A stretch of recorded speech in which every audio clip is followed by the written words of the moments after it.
Question है find force on 4 coulomb due to 2 coulomb. तो आपको बताना है कि 4 कूलम पे कितना फोर्स है 2 कूलम के कारण। तो आप क्या करो, बस ऐसे ही अपनी कॉपी में 2 कूलम बना लो। ये कहां पे पड़ा हुआ है 2,1 पे। एक 4 कूलम बना लो, ये कहां पे पड़ा हुआ है 5,6 पे। अब तुम ध्यान से देखना ये फोर्स हम कैसे निकालते हैं। तो फोर्स का फॉर्मूला होता है के इंटू पहला चार्ज इंटू दूसरा चार्ज अपॉन इनके बीच में क्या डिस्टेंस है उसका स्क्वायर। तो देखो के तो हमें पता है कि 9 × 10⁻⁹ होता है। एक चार्ज कितना है 2 कूलम का, अगला चार्ज कितना है 4 कूलम का, अपॉन डिस्टेंस का स्क्वायर। तो अब ये डी कैसे निकालेंगे, देखो अगर तुम्हें डिस्टेंस फॉर्मूला पता हो तो डी कैसे निकालते हैं, x2 माइनस x1 का स्क्वायर मतलब 5 माइनस 2 का होल स्क्वायर प्लस 6 माइनस 1 का होल स्क्वायर। ये तो डी आ गया, लेकिन इसका ओवरऑल क्या आएगा स्क्वायर आएगा। लेकिन यहां पे आपने सिर्फ वैल्यू निकाली। अब तुम ध्यान से सुनना डायरेक्शन कैसे निकालते हैं। तो इनटू करना। अब देखो आप मुझे बताओ ये 2 कूलम इस 4 कूलम को अट्रैक्ट करेगा कि रिपेल करेगा। देखो ये भी पॉजिटिव है, ये भी पॉजिटिव है। पॉजिटिव पॉजिटिव को रिपेल करता है। क्या करता है रिपेल करता है। तो ये 2 कूलम है, ये 4 कूलम है। तो पॉजिटिव पॉजिटिव को क्या करता है रिपेल करता है। तो अब डायरेक्शन कैसे लिखोगे ध्यान से देखना। तो आप बताओ एरो किसकी तरफ है 4 कूलम की तरफ। तो आप क्या करो किसकी तरफ एरो ध्यान से देखो, 2 कूलम 4 कूलम को रिपेल करेगा मतलब उस डायरेक्शन में पुश करेगा। तो आपको डायरेक्शन कैसे लिखना है ध्यान से देखो, जिस तरफ एरो है उसका यूनिट उसका पोजीशन वेक्टर लिखो 5i cap plus 6j cap minus 2i cap minus j cap. तो ऊपर वाले के पोजीशन में से नीचे वाले का पोजीशन घटाया जाता है। किस में से किसको घटाते हैं, जिसकी तरफ एरो होता है माइनस जहां से एरो चालू हुआ, तो अपॉन ये जो वेक्टर है इसका मैग्नीट्यूड। तो इस वेक्टर का मैग्नीट्यूड कितना आएगा ध्यान से देखो, 5 में से 2 गए 3 बचे तो नीचे आ जाएगा 3 स्क्वायर, और 6 में से 1 गए 5 बचे तो नीचे आ जाएगा 5 का स्क्वायर। तो ये आपका आंसर है। इस तरीके से हम लोग क्वेश्चन सॉल्व करते हैं। तो अगर मान लो एग्जाम में आपके पास क्वेश्चन आता है कि 2 कूलम 2,1 पे है, 4 कूलम 5,6 पे है, अगर आप खाली इतना लिख के आते हो तो आप डायरेक्शन तो बता ही नहीं रहे हो। तो इस तरीके से ये तो वैल्यू है और ये क्या है डायरेक्शन। आया तुम्हें समझ में। लेकिन याद रखना अगर तुम इस तरीके से क्वेश्चन करते हो ना, तो जब वैल्यू लिखते हो तो आपको चार्ज का साइन लगाने का कोई जरूरत नहीं है, क्योंकि डायरेक्शन के लिए हम अलग तरीके से डील कर रहे हैं। तो डायरेक्शन कैसे निकालते हैं, अगर आपका एरो उस तरफ है तो उसके पोजीशन में से इसका पोजीशन घटाओ और अपॉन क्या कर दो उसका मैग्नीट्यूड। मैं तुम्हें एक एग्जांपल और दे रहा हूं, फिर अगला तुम्हें करना है। सपोज करो मैं तुम्हें बोलूं कि -1 कुलम जो है वो 0,1 पे पड़ा हुआ है और 2 कुलम जो है वो आपका 2,4 पे पड़ा हुआ है। तो क्वेश्चन है find force on 2 coulomb due to -1 coulomb. ठीक है, तो आप क्या करो सीधा सा पहले एक -1 कुलम बनाओ, कहां पड़ा हुआ है 0,1 पे। फिर एक 2 कुलम बनाओ, कहां पड़ा हुआ है 2,4 पे। और क्वेश्चन क्या है, अब क्वेश्चन पढ़ो, force on 2 coulomb due to -1 coulomb.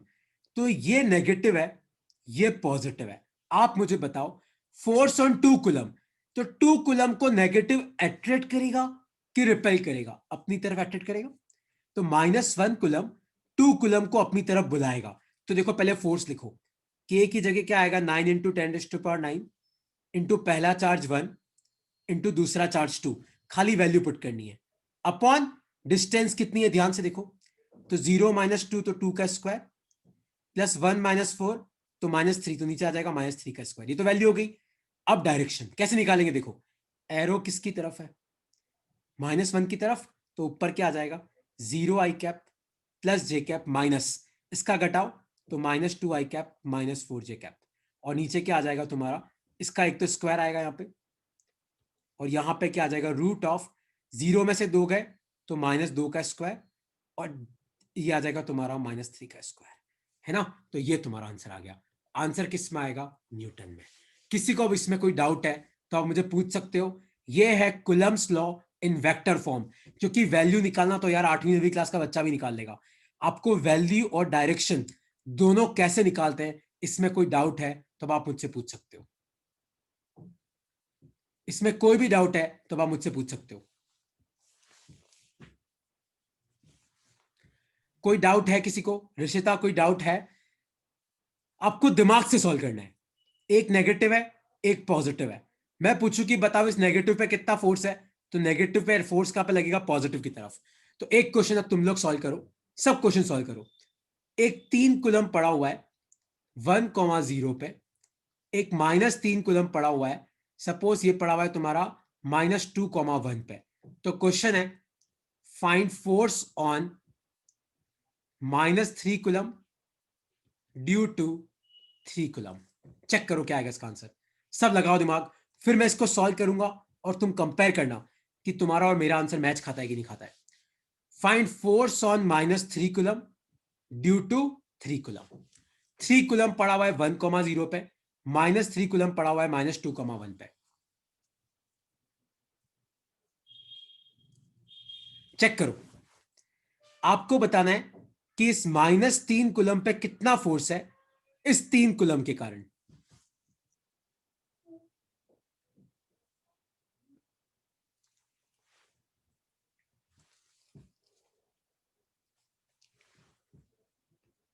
Check करो, तो 3 कूलम बना लो पहले।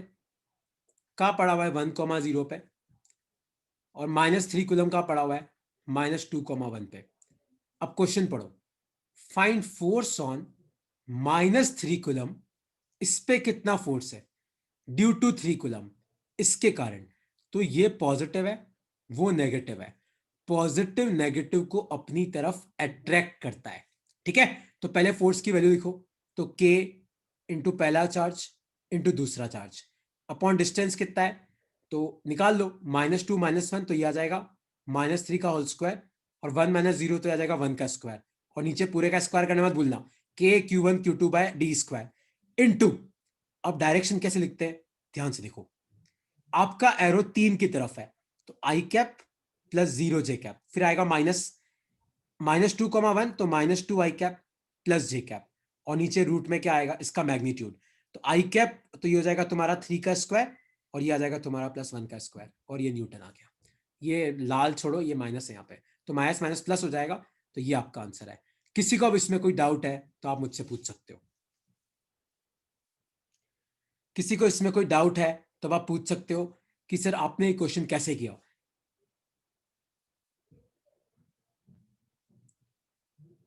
ओके, कोई डाउट नहीं है तो अब तुम ध्यान से देखना, कोई डाउट है तो पूछ लो यार। सर माइनस के ऊपर तो अट्रैक्ट होगा ना, तो ये नीचे की तरफ क्यों एरो आ रहा है, ऊपर की तरफ आ रहा देख, ये 3 कूलम है बेटा, ये -3 कूलम है। मेरा क्वेश्चन है फाइंड फोर्स ऑन -3 कूलम, इस -3 कूलम पे कितना फोर्स लगेगा ड्यू टू 3 कूलम, इस 3 कूलम के कारण। तो ये पॉजिटिव है, वो नेगेटिव है। पॉजिटिव नेगेटिव को अपनी तरफ अट्रैक्ट करता है। तो -3 कूलम पे फोर्स उसकी तरफ लगेगा, 3 कूलम की तरफ। तो खुद बताइए पॉजिटिव है या नेगेटिव है? तो इस नेगेटिव में फोर्स कहां लगेगा? इधर लगेगा कि पीछे लगेगा? पॉजिटिव की तरफ है। तो बस वही तो किया मैंने, इधर की तरफ एरो किया। Thank you. ओके, अब देखो तुम, अब कुछ फॉर्मूले में लिखवा रहा हूं, इनको लिख लेना अपनी कॉपी में। अगर मान लो कि कोई दो चार्ज है Q1 और Q2, और इनके बीच में मान लो वैक्यूम है, तो इनके बीच में जो फोर्स लगता है उसका फॉर्मूला होता है 9 × 10⁻⁹ into Q1 into Q2 upon D का स्क्वायर। डी मतलब क्या है? इनके बीच में कितनी दूरी है। अगर Q1 और Q2 है, और मान लो कि इनके बीच में डिस्टेंस d है, लेकिन मान लो कि अब इनके बीच में एक मीडियम है जिसका डाइलेक्ट्रिक कांस्टेंट आपको दे रखा है, और वो आपको दे रखा है k। तो अब आपका फोर्स क्या हो जाता है? 9 × 10⁹ into Q1 into Q2 upon k आ जाएगा इंटू डी स्क्वायर। ये दो फॉर्मूले तो शायद तुम्हें पता भी होंगे। अब तीसरा फॉर्मूला लिखो। मान लो कि आपके पास दो चार्जेस है Q1 और Q2, और मान लो कि इनके बीच में कोई प्लेट है कोई प्लेट है जिसकी थिकनेस है टी और जिसका डाइलेक्ट्रिक कांस्टेंट है के, और मान लो कि टोटल दूरी इनके बीच में अभी भी कितनी है, और मान लो कि इनके बीच में जो टोटल डिस्टेंस है वो है डी। तो अब आपका फोर्स कितना हो जाएगा, लिखो अपनी कॉपी में, 9 into 10⁻⁹ into Q1 into Q2 upon क्या आएगा, ध्यान से देखना, अब आएगा D minus T plus T root के का होल स्क्वायर। लिख लो अपनी कॉपी में, लिख लो इसको अपनी कॉपी में। अगर मान लो कि दोनों के बीच में वैक्यूम है तो कुछ सोचने की जरूरत ही नहीं है, के इंटू पहला चार्ज इंटू दूसरा चार्ज अपॉन डी का स्क्वायर। अगर मान लो दो चार्ज है Q1 Q2, उनके बीच में डिस्टेंस है डी, लेकिन पूरे में आपका डाइलेक्ट्रिक भरा हुआ है, पूरा स्पेस, तो आपका फोर्स में नीचे किया जाएगा खत्म, कि डाइलेक्ट्रिक कांस्टेंट होता है। और मान लो कि पूरे में नहीं है, बीच में खाली एक छोटी सी प्लेट है जिसकी थिकनेस है टी और डाइलेक्ट्रिक कांस्टेंट है के और टोटल डिस्टेंस है डी, तो आपका फोर्स कितना हो जाएगा, 9 into 10⁻⁹ into Q1 into Q2 तो कॉमन है, और नीचे आ जाएगा तुम्हारा, ये देखो ये लिखा हुआ है, आई थिंक तुम्हें दिख नहीं रहा है, तो आप लिखो D minus T plus T root के अपॉन होल स्क्वायर। लिख लो इसको अपनी कॉपी में, लिख लो। कई बार क्या होता है एग्जाम में, क्या पता न्यूमेरिकल ना आए, क्या पता क्वेश्चन कंसेप्ट का ही आ जाए कि मैंने बीच में एक प्लेट डाल दी अब क्या होगा, तो भी अपन क्या कर सकते हैं, क्वेश्चन को सॉल्व कर सकते हैं, है ना। और एक और ये लिख लिया तुम लोगों ने, इसको जल्दी लिखो थोड़ा सा।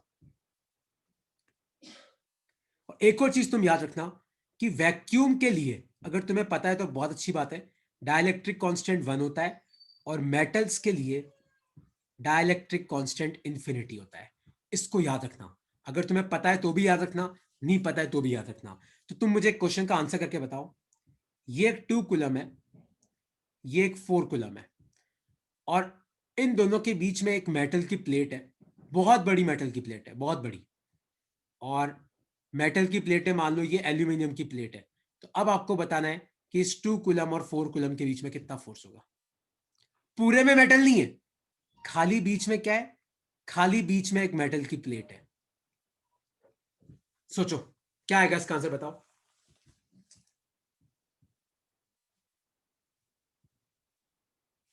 सोचो कितना आंसर आएगा इसका। बीच में एक मेटल की प्लेट है, मेटल मतलब जिसका के क्या होता है, इंफिनिटी होता है। मैंने आपको ना तो डी दे रखा है, मैंने आपको ना टी दे रखा है, जीरो आएगा, करेक्ट।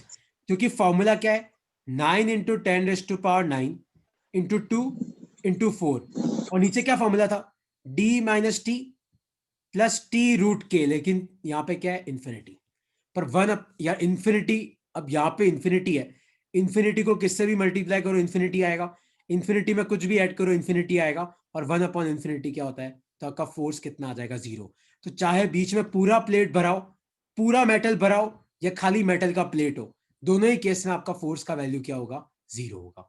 किसी को अब इस कंसेप्ट में कोई डाउट है तो आप मुझसे पूछ सकते हो यार, किसी को इसमें कुछ पूछना है तो आप पूछ सकते हो, नहीं तो मैं आगे बढ़ रहा हूं।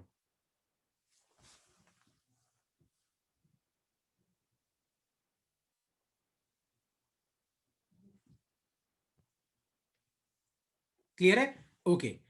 अब एक क्वेश्चन तुम लोगों को सॉल्व करना है, देखो क्वेश्चन है ये, two materials A and B are rubbed with each other, are rubbed with each other, and both becomes charged, and both becomes charged.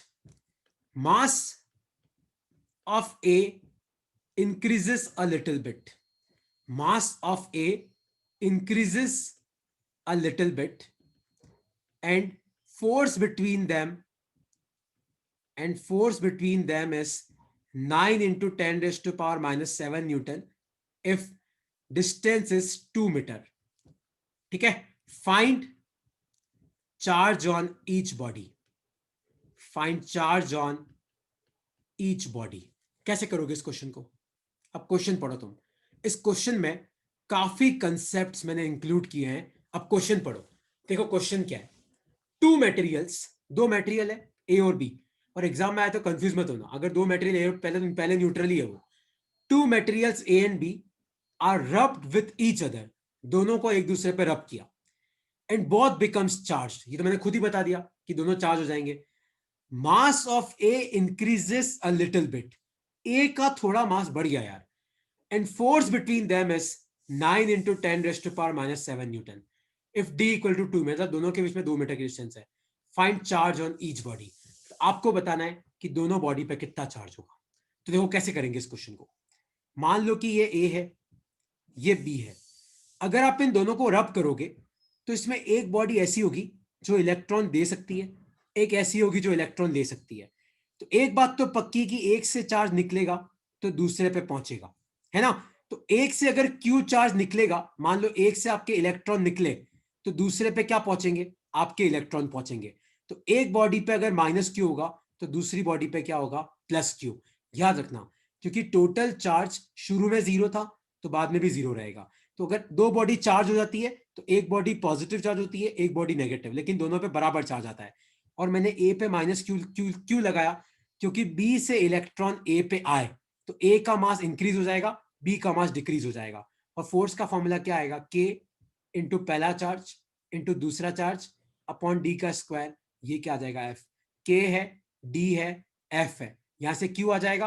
और ए पे नेगेटिव चार्ज क्यों आया, क्योंकि बी से इलेक्ट्रॉन ए पे गए तो ए का मास बढ़ जाएगा, बी का मास घट जाएगा. ये इसका आंसर है. कोई डाउट है तो आप पूछ सकते हो, कोई भी डाउट है तो आप पूछ सकते हो कि जरा आपने ये क्वेश्चन कैसे किया. अगर आप दो बॉडी को रब करते हो तो एक बॉडी पॉजिटिव चार्ज हो जाती है, एक बॉडी नेगेटिव चार्ज हो जाती है. लेकिन याद रखना, एक बॉडी इलेक्ट्रॉन लूज करेगी, दूसरी बॉडी इलेक्ट्रॉन गेन करेगी. तो जितना पहला लूज करेगी उतना ही दूसरा गेन करेगी. तो एक पे पॉजिटिव आएगा, एक पे नेगेटिव आएगा, ठीक है. और जिस पे नेगेटिव आएगा उसका मास थोड़ा बहुत बढ़ जाएगा, जिससे पॉजिटिव आएगा उसका थोड़ा बहुत घट जाएगा. ये कंसेप्ट तुम लोग याद रखना. कोई डाउट है इसमें तो आप पूछ सकते हो.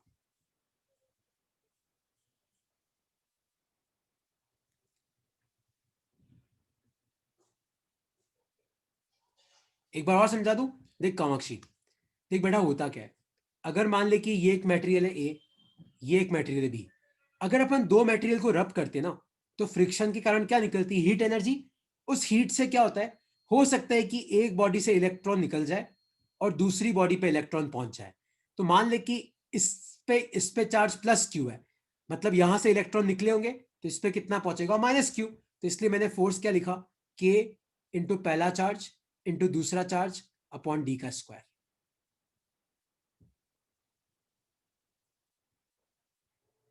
नहीं भूमित्र, इसमें इस क्वेश्चन में नहीं पूछा है. ऐसे क्वेश्चन में डायरेक्शन नहीं पूछी जाती है, डायरेक्शन वाले क्वेश्चन सीधा आते हैं, ऐसे में नहीं आएंगे. और कोई डाउट है इसमें तो पूछो. अच्छा कोई डाउट नहीं है तो मुझे बताओ. कोई डाउट नहीं है, पक्का किसी को डाउट नहीं है. तो एक टॉपिक है इस चैप्टर में, क्वांटाइजेशन ऑफ चार्ज.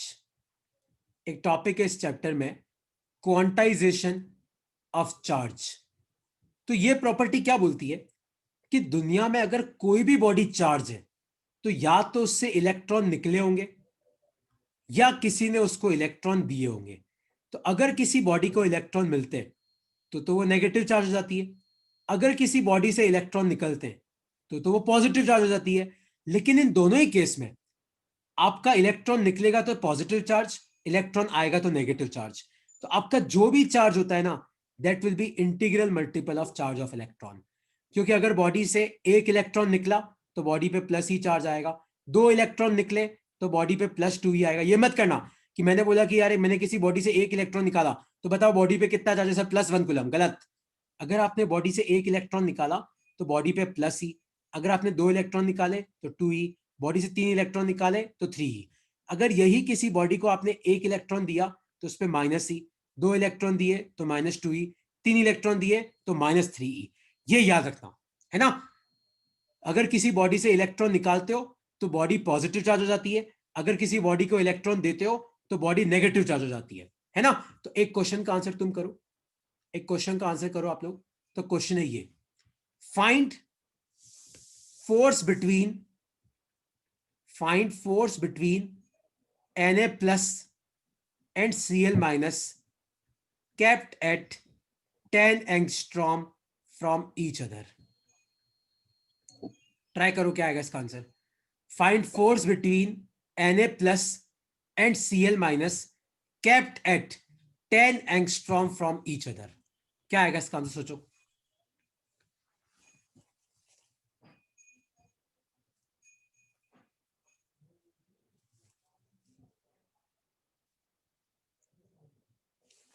क्या आएगा इसका आंसर? Na प्लस है, Cl माइनस है, और इनके बीच की दूरी है 10 एंगस्ट्रॉम। तो इसको अपन लिख सकते हैं 10 इंटू 10⁻⁻10 मीटर, लिख सकते हैं। और इनके बीच में फोर्स निकालना है, तो फोर्स का फॉर्मूला क्या होगा? K इंटू पहला चार्ज इंटू दूसरा चार्ज अपॉन डिस्टेंस का स्क्वायर। तो K की जगह आएगा 9 इंटू 10⁻9। आप मुझे बताओ, D भी चलो तुम्हें पता पड़ जाएगा, D हो जाएगा 10 इंटू 10⁻10 का स्क्वायर। लेकिन आप मुझे बताओ Q1 और Q2 क्या होगा? +1 कूलम और -1 कूलम होगा क्या? कि प्लस ई और माइनस। यस, प्लस ई और माइनस ई होगा, तो ई इंटू ई आएगा। ठीक है, ये गलती मैंने बहुत बार होते हुए देखी है। Na प्लस पे प्लस ई चार्ज है, Cl माइनस पे माइनस ई चार्ज है, तो ये आपका आंसर आएगा। ठीक है, और ई की वैल्यू कितनी पुट करना? 1.6 इंटू 10⁻⁻19 कूलम। इसको सॉल्व कर लेना। आया तुम्हें समझ में? मैं तुम्हें बेसिकली ये फील दे रहा हूं कि कूलम्स लॉ के भी बहुत अलग अलग कैटेगरी के क्वेश्चन आते हैं। किसी एक क्वेश्चन में तुम्हें और करा रहा हूं, इसमें कोई डाउट है तो पूछो।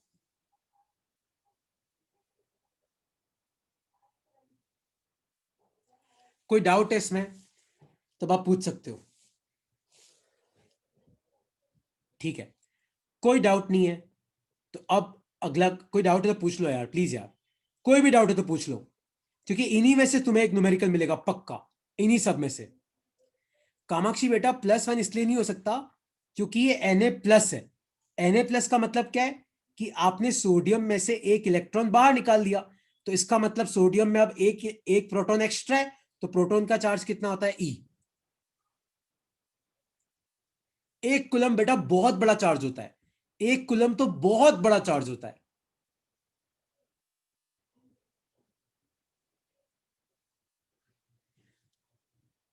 ठीक है, अब देखो, अब जिसे मान लो एक क्वेश्चन में तुम्हें ये देता हूं, सब क्वेश्चन ध्यान से पढ़ो, क्वेश्चन ध्यान से पढ़ो। A charge of Q is revolving around a charge of Q is revolving around another charge of -2Q kept at center of circle of radius r. If mass of Q is m, find its velocity. Find its velocity. तो question तुम ध्यान से पढ़ो। अब question क्या है सब सुनो। A charge of Q is revolving around another charge of -2Q kept at center of circle of radius r. ठीक है, तो एक सर्कल है जिसके सेंटर पे -2Q पड़ा हुआ है, और इससे r दूरी पे एक चार्ज Q है, वो ऐसे गोल गोल घूम रहा है, और इस Q का मास कितना है? m। फाइंड इट्स वेलोसिटी, तो आपको बताना है कि ये किस वेलोसिटी से गोल गोल घूम रहा है। कैसे करोगे इस क्वेश्चन को? कैसे करोगे? mv² by r equals to force correct, between the charges. क्योंकि कोई भी चीज गोल गोल तभी घूमती है जब उस चीज पे सेंटर की तरफ क्या लगता है? फोर्स लगता है। तो इस क्यूब पे सेंटर की तरफ कितना फोर्स लग रहा है? K इंटू पहला चार्ज इंटू दूसरा चार्ज अपॉन आर का स्क्वायर। आप यहाँ पे साइन मत लगाना, अपने को सिर्फ फोर्स से मतलब है, क्योंकि अपने को पता है ना सेंटर की तरफ लग रहा है, और जो फोर्स सेंटर की तरफ लगता है उसको किसके बराबर रख दो? सेंट्रीपिटल फोर्स के। तो आर से आर गया, आपका एन नीचे भेजो तो आपका वी कितना आ जाएगा? √2kq² upon mr। लिख लो। इस तरीके से क्वेश्चन करते हैं। कोई डाउट है इसमें तो आप पूछ सकते हो, लिख लो इसको। फिर मैं कुलम्स लॉ की तुम्हें एक दो वैरायटी की और करा रहा हूं ऋषिता, इसको लिख लो। कोई डाउट है इसमें तो पूछो।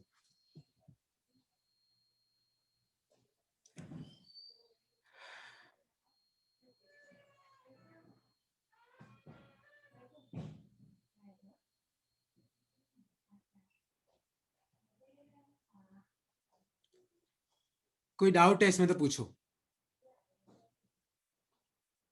ठीक है, कोई डाउट नहीं है तो अब इस क्वेश्चन का आंसर करो।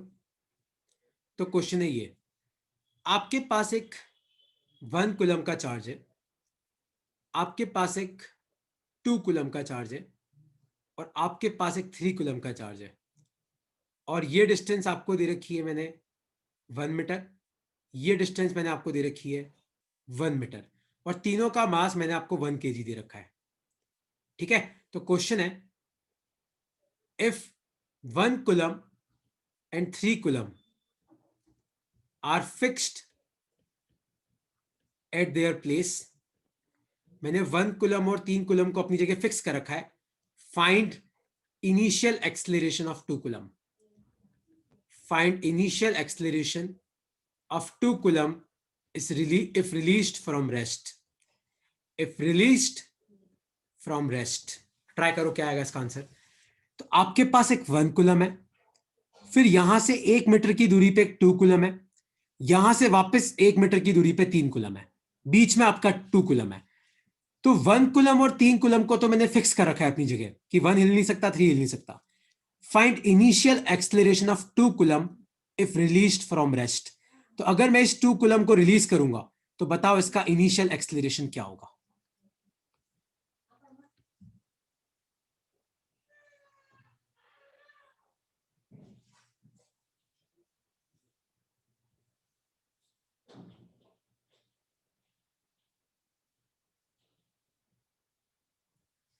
क्या आएगा इसका answer. If 1 coulomb and 3 coulomb, ये भी फिक्स है, ये भी फिक्स है। Find initial acceleration of 2 coulomb. तो 2 कूलम का इनिशियल एक्सेलरेशन कितना होगा अगर मैं उसको रेस्ट पे रिलीज करूंगा। के की वैल्यू पुट मत करो, आप के में ही आंसर छोड़ सकते हो।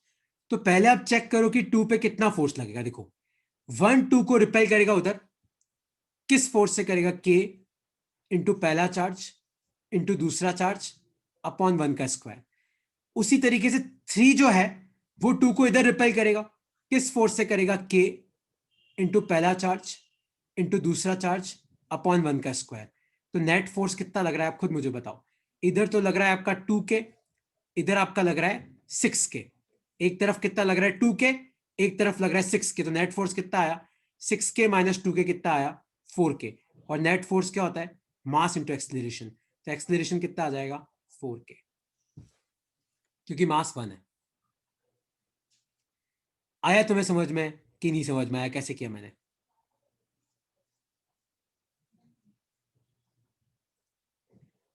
श्रेया डाउट है, हेतल डाउट है, टिशा डाउट है, रमन। क्या वापस समझा देंगे? एक बार वापस समझा, मैं वापस अगली साइड में कर देता हूँ, यहाँ पर थोड़ा कचौंधा हो गया। तो एक 1 कूलम है, एक 2 कूलम है, एक 3 कूलम है, ये 1 मीटर है, ये 1 मीटर है। तो मेरा क्वेश्चन है कि इस 2 कूलम का इनिशियल एक्सेलरेशन कितना होगा। देख 1 कूलम 2 कूलम को रिपेल करेगा, किस फोर्स से करेगा, के इंटू पहला चार्ज इंटू दूसरा चार्ज अपॉन 1 का स्क्वायर। 3 कूलम 2 कूलम को उधर रिपेल करेगा, किस फोर्स से करेगा, के इंटू पहला चार्ज इंटू दूसरा चार्ज अपॉन 1 का स्क्वायर। तो ये कितना है, 6 के, ये कितना है, 2 के। पर ये ज्यादा है ये कम है, तो नेट फोर्स कितना हो गया, 6 के माइनस 2 के कितना होता है, 4 के। और नेट फोर्स क्या होता है, मास इंटू एक्सेलरेशन। तो एक्सेलरेशन कितना आया, 4 के।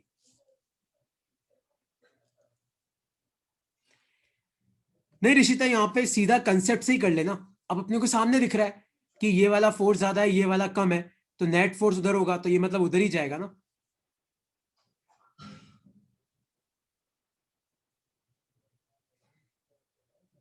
ओके सर, क्लियर है। क्लियर है। तो कुलम्ब्स लॉ में डायरेक्शन कैसे निकालते हैं, कुलम्ब्स लॉ में वैल्यू कैसे लिखते हैं, तो इन सब में अगर तुम्हें डाउट नहीं हो तो देखो, अब इस क्वेश्चन का आंसर तुम लोग करो। सपोज करो कि ये, मान लो कि ये एक स्क्वायर है, और मान लो कि ये साइड यहां पे क्यू है, यहां पे क्यू है, यहां पे माइनस क्यू है, यहां पे माइनस क्यू है, और ये सेंटर है, और सेंटर पे आपका एक चार्ज पड़ा हुआ है क्यू। और मान लो कि आपको ये चारों डिस्टेंस डी दे रखी है, ये भी डी दे रखा है, ये भी डी दे रखा है, ये भी डी दे रखा है, ये भी डी दे रखा है। तो आपको बताना है कि इस क्यू पे नेट फोर्स कितना है। Find net force on charge at centre of circle. कितना आएगा इस पे नेट फोर्स?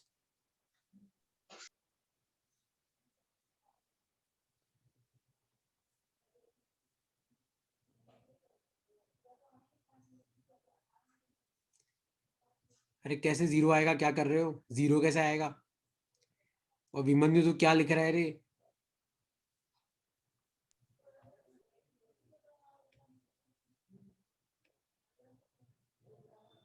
क्या आएगा इस क्यू पे नेट फोर्स?